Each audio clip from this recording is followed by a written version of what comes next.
عن أبي هريرة رضي الله تعالى عنه قال قال النبي صلى الله عليه وسلم كلمتان حبيبتان إلى الرحمن خفيفتان على اللسان ثقيلتان في الميزان سبحان الله وبحمده سبحان الله العظيم۔ حضرت ابو ہریرہ رضی اللہ تعالی عنہ سے مروی ہے، وہ کہتے ہیں کہ نبی کریم صلی اللہ علیہ وسلم نے فرمایا، دو کلمے ایسے ہیں کہ جو اللہ رب العالمین کو یعنی رحمان کو بہت محبوب ہیں، یعنی ان کا پڑھنے والا اللہ کو بہت محبوب ہے، اور زبان پر ہلکے ہیں، یعنی ان کا پڑھنا آسان ہے، اور اعمال کے ترازو میں بہت وزنی ہیں۔ وہ دونوں کلمے یہ ہیں،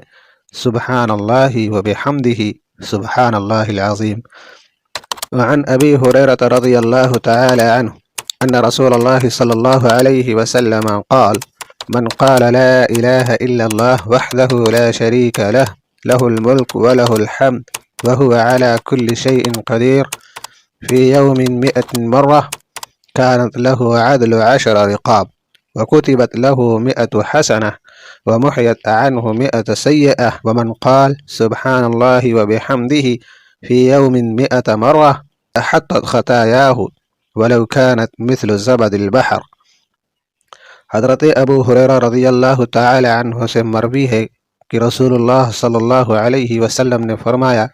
جو شخص لا الہ الا اللہ وحدہ لا شریک لہ لہ الملک ولہ الحمد وہو علی کل شیء قدیر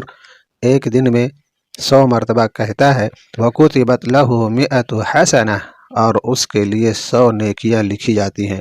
ومحیت عنہ 100 سیئہ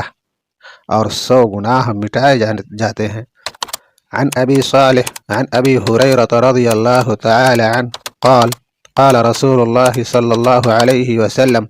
من قال حين يصبح وحين يمسي سبحان الله وبحمده 100 مرة لم يأت أحد يوم القيامة بأفضل مما جاء به إلا أحد قال مثل ما قال أو زاد عليه۔ رسول اللہ صلی اللہ علیہ وسلم نے فرمایا کہ جو شخص بھی صبح اور شام سبحان اللہ و بحمدہ 100 مرتبہ پڑھ لے تو قیامت کے دن اس سے افضل کوئی عمل لے کر نہیں آ سکتا سوائے اس شخص کے جس نے اس کے برابر یا اس سے زیادہ کلمات کو کہا ہے۔ عن ابی صالح عن ابی ہریرہ رضی اللہ تعالی عنہ ان رسول اللہ صلی اللہ علیہ وسلم قال من قال سبحان الله وبحمده 100 مرة غفرت له ذنوبه وإن كانت مثل زبد البحر۔ وقال الترمذي هذا حديث حسن صحيح۔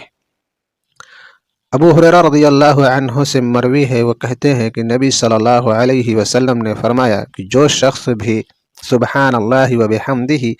ایک دن میں 100 مرتبہ پڑھے تو اس کے گناہ مٹا دیے جاتے ہیں، چاہے وہ سمندر کے جھاگ کے برابر ہی کیوں نہ ہو۔ عن نافع عن ابن عمر قال قال رسول الله صلى الله عليه وسلم ذات يوم لأصحابه قولوا سبحان الله وبحمده 100 مرة من قالها مرة كتبت له 10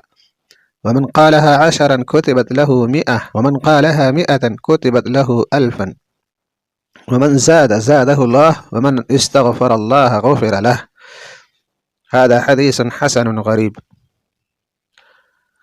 رسول اللہ صلی اللہ علیہ وسلم نے فرمایا، ایک دن صحابہ کرام رضوان اللہ علیہ وسلم سے فرمایا کہ سبحان اللہ و بحمدہ 100 مرتبہ پڑھو، جس نے اسے ایک مرتبہ پڑھا اس کے لیے 10 نیکیاں ہیں، اور جس نے اسے 10 مرتبہ پڑھا اس کے لیے 100 نیکیاں لکھی جاتی ہیں، اور جس نے اس کو 100 مرتبہ پڑھا تو اس کے لیے 1000 نیکیاں لکھی جاتی ہیں، اور جو زیادہ پڑھے گا اللہ رب العزت بھی اسے زیادہ عطا کرے گا، اور جو اللہ رب العزت سے بخشش طلب کرے گا اللہ رب العالمین اسے بخش دے گا۔